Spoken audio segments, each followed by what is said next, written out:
Trent Dilfer. Welcome back to Tuscaloosa, Alabama. Hope you're doing well.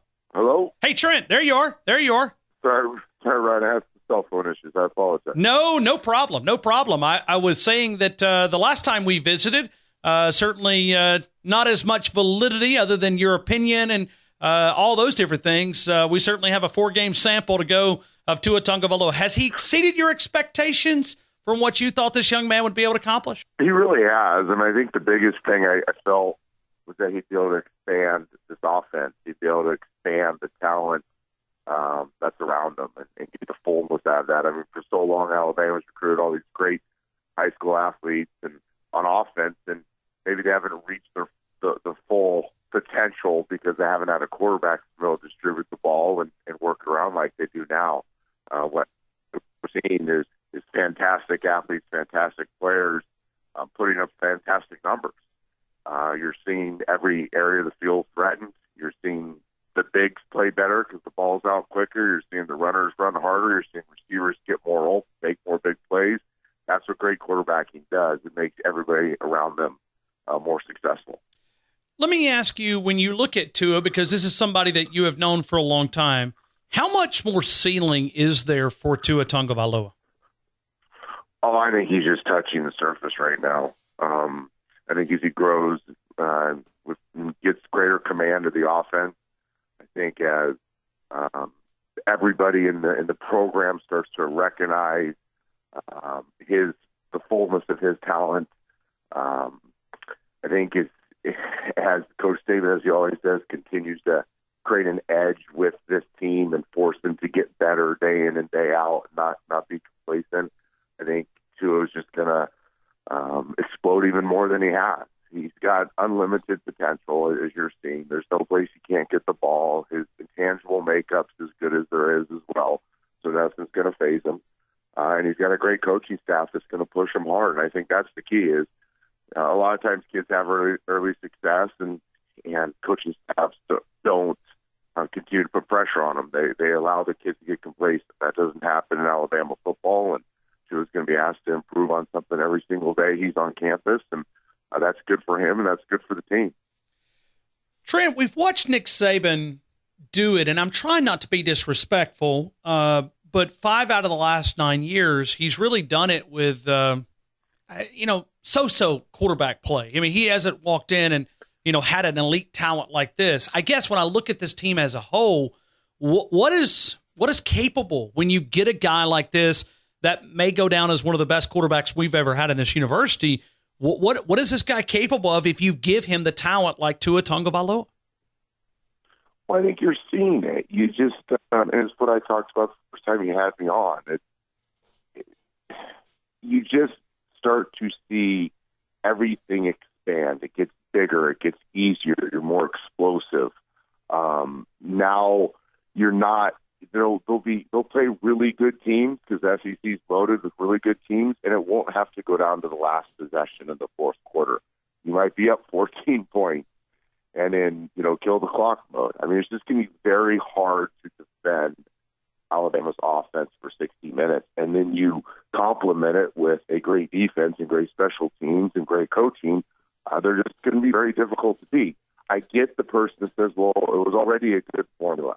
I understand that. Listen, I totally get the fact that you probably don't need a Tua to compete for a national title. I think with a Tua, with the expansion of this offense, when you get your playmakers more productive, more explosive, it doesn't just help for this year, but it also helps for recruiting other talented young players that want to come in and be part of the Alabama program. So the expansion of this offense makes them nearly unstoppable.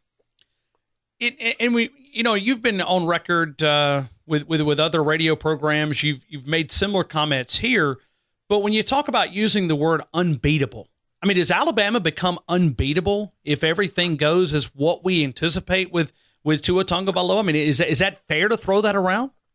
I would say the only way you can use that term is if you're in a clean football game. In a clean football game where turnovers don't become the X factor, I can't see Alabama being beat.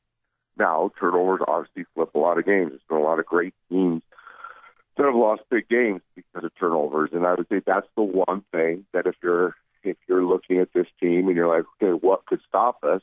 It could be carelessness with the ball. It could be one of those incredible things that Tua has done early in the year where he spins out of a tackle and the ball's kind of off to his side. It doesn't get hit out and throws a touchdown pass. Or that same play becoming a turnover. It's ball security by a runner. It's a ball that's fit in there because you're throwing the ball more and it bounces off a receiver's chest. It bounces up in the air and the defense picks it off. I mean, you definitely take more risk when you throw the ball more often. Your upside is much higher. Your ceiling is much higher, like you're seeing, but you're taking on more risk. They could get beat if they got careless with the ball, and nobody knows that more than Coach Saban, and that's probably why he's growing them every single day about ball security. It's probably also why there'll be games where they could probably throw it 45 times to be more successful, and he'll keep it more balanced so that you're minimizing the risk of turnovers. We're talking to Trent Dilfer, Super Bowl winning quarterback, and a guy that is a part of the Elite 11, which Tua Tagovailoa was the MVP there. We have featured Trent Dilfer many times in the past and wanted to catch back up with him as we continue to watch Tua Tagovailoa progress. Let me ask you, one of the comments that you always made was that he was one of the most coachable kids that you had ever been around. And I want to tie this all together because being the quarterback at the University of Alabama, Joe Namath explained it. He said, I don't know if I can explain it. The pressure. I mean, you really become the second most powerful person in the state of Alabama behind Nick Saban. The amount of pressure that's on a young man like this, the amount of praise that he's getting, the articles, you don't see that phasing him at all of the pressure of being the Alabama quarterback and now getting all this recognition on the national level, and you don't see that phasing him in his development at all.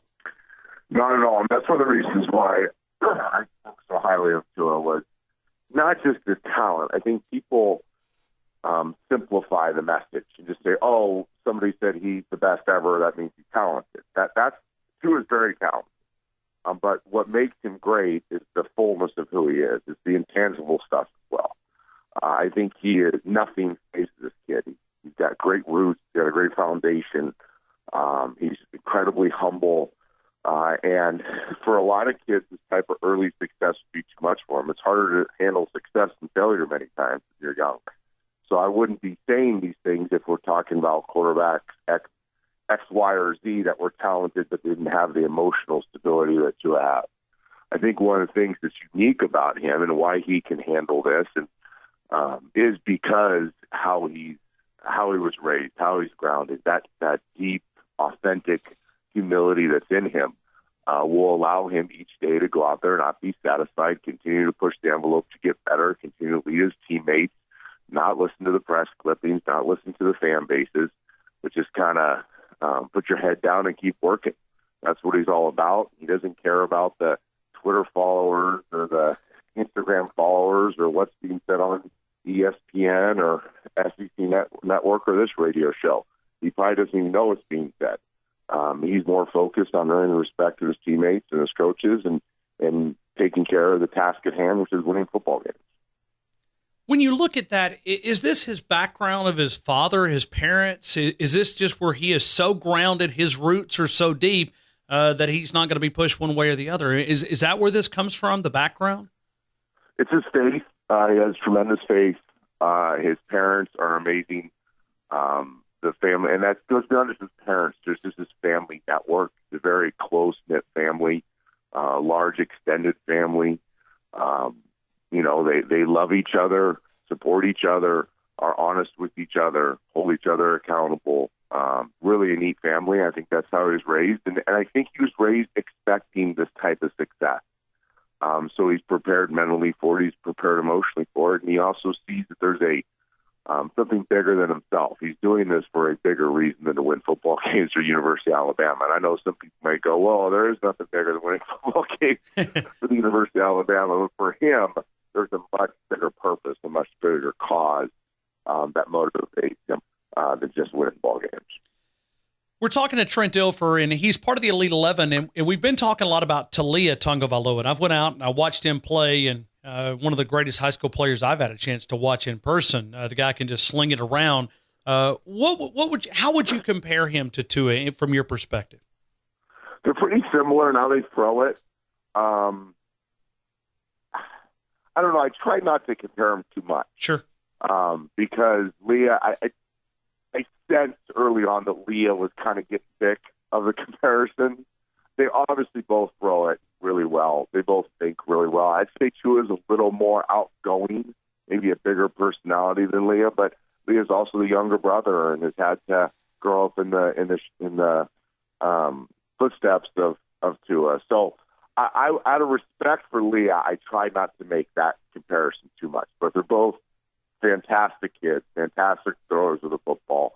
The one thing they do that doesn't get talked about enough, and it must be how they are raised in their high school program and the type of offenses they win, is their eyes are incredible how they see the field. They have incredible field vision. They have quick eyes. They can get from progression to progression very quickly.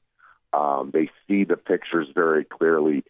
They have true, what we call kind of in the inner circles, passing eyes. Like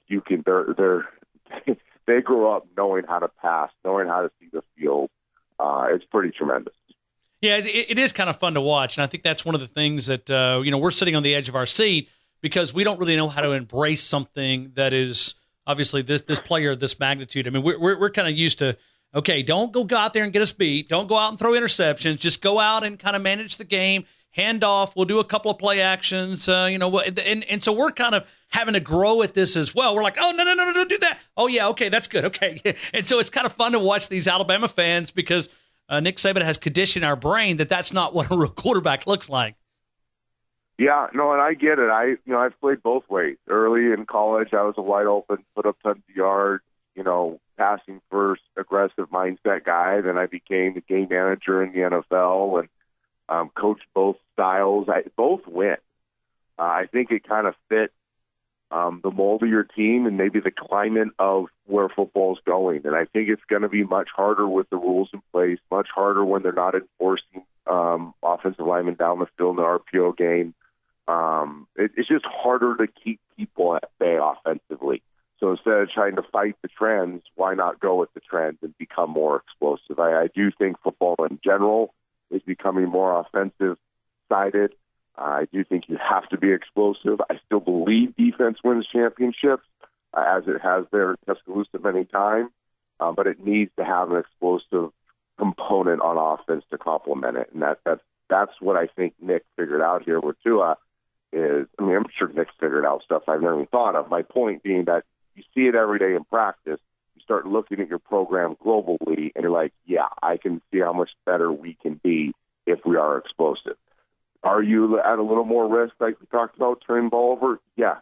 But sometimes you can be so dang explosive you can even overcome those turnovers. And what's the point of having a great defense if the defense can't come on the field and save your butt every once in a while when you do turn the ball over?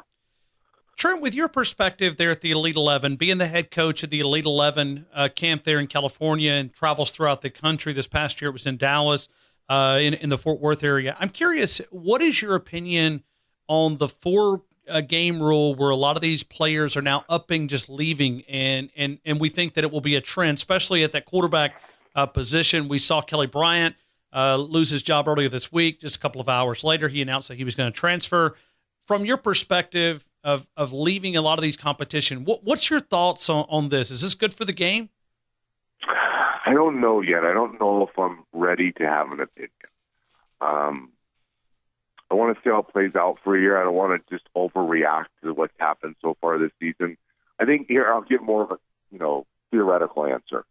It bothers me, and I tell the kids this every year, and I know that they don't listen. It bothers me that kids will now choose a school where the easiest path is because there's an easy path to starting. There's less competition. Kids are purposely avoiding competition. There's an entitlement there at the quarterback position from the young ages up. I think you're seeing it when they get beat out in college. They don't win the job. It's very easy to transfer. Now, from one side, I understand it because they feel like the best way to get to the NFL is by playing. But I think it's also damaging teams when they see, oh, that guy lost his spot, so he's going to leave the school. What about the backup left tackle that was in the competition, lost his spot? Is he going to start transferring all of a sudden because he's not starting? I do think it's dangerous, but I want to see how it plays out for a year before I have a really hard opinion on it. Hey, Trent, thank you again for spending 15 minutes with us here in Tuscaloosa. We enjoyed the first conversation. You sort of gave us a lot of expectation, and the validity now is we've seen it with our own eyes, and we appreciate you coming back on and kind of explaining. This is going to be so much fun to watch, not only the greatest college dynasty we've ever seen, but Nick Saban may never have to worry about a quarterback with all these Tagovailoas kind of in the pecking order here. That's a good point. It's going to be fun to see how the season plays out. Thanks for having me.